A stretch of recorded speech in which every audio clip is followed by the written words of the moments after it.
Yeah, like I'm really going anywhere. I am cancer. I am Cancer Man. I want to talk today about something that was going on in the 80s. Yeah, here I am again talking about the 80s, and that's 80s freestyle. And I mean, I know where it came from.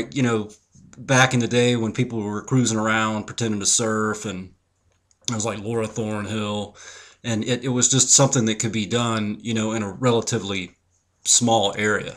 But I never really liked it. There were one or two friends of mine that tried it, and they bought the boards, and they learned a couple of tricks, but it was either too hard or they just preferred to ride vert, and I mean, it didn't look all that great. So this hate letter is going out to, I guess you would consider it old school freestyle skateboarding, because there is modern freestyle and there is some things about that are a little more attractive, that it blends more of the street style, with the freestyle tricks. So there is more style involved.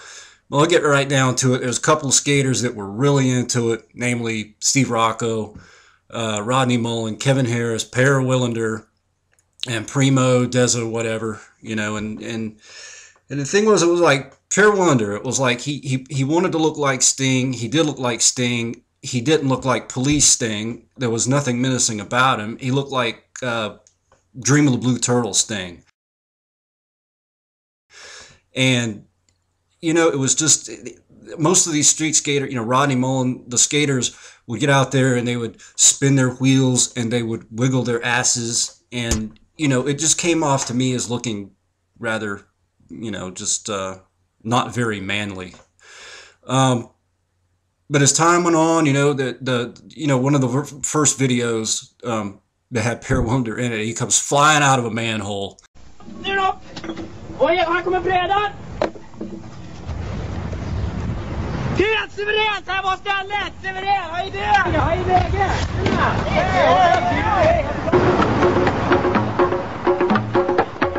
And just launches into this Swedish gibberish. I wish I could speak Swedish so I understand what he was saying. He was probably saying, "Look at me.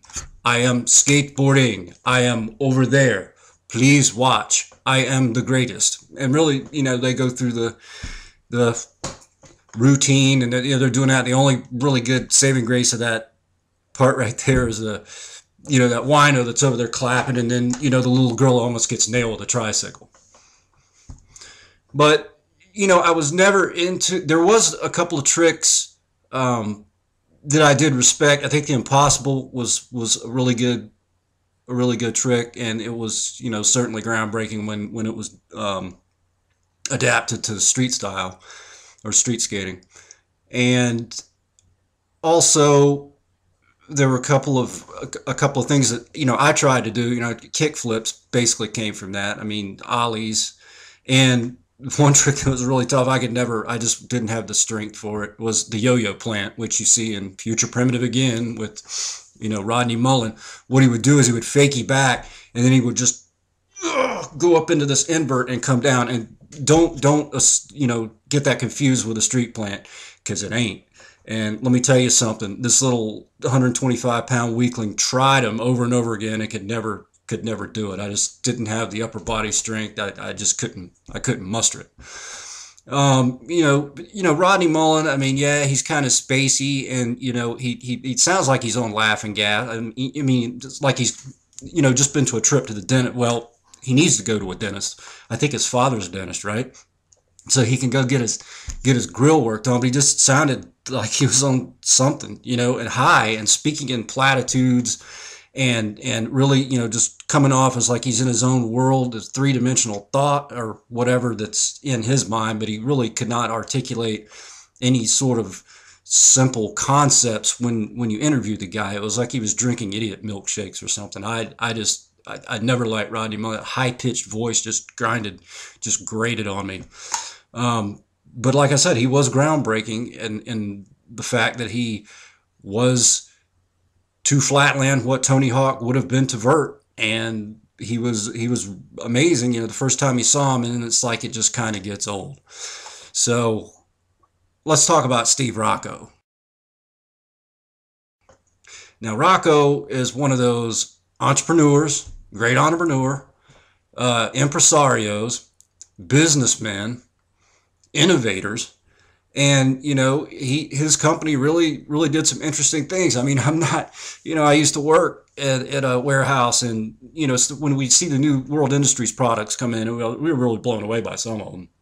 Some of them are just funny, like, I'm not a weed smoker or anything like that, but they got a skate key that it was almost just like a James Bond, tool or something, because it was a skate key, but you could tighten your trucks, you could or loosen them, or you could take your wheels off, and then you could, it would magically just transform into a, just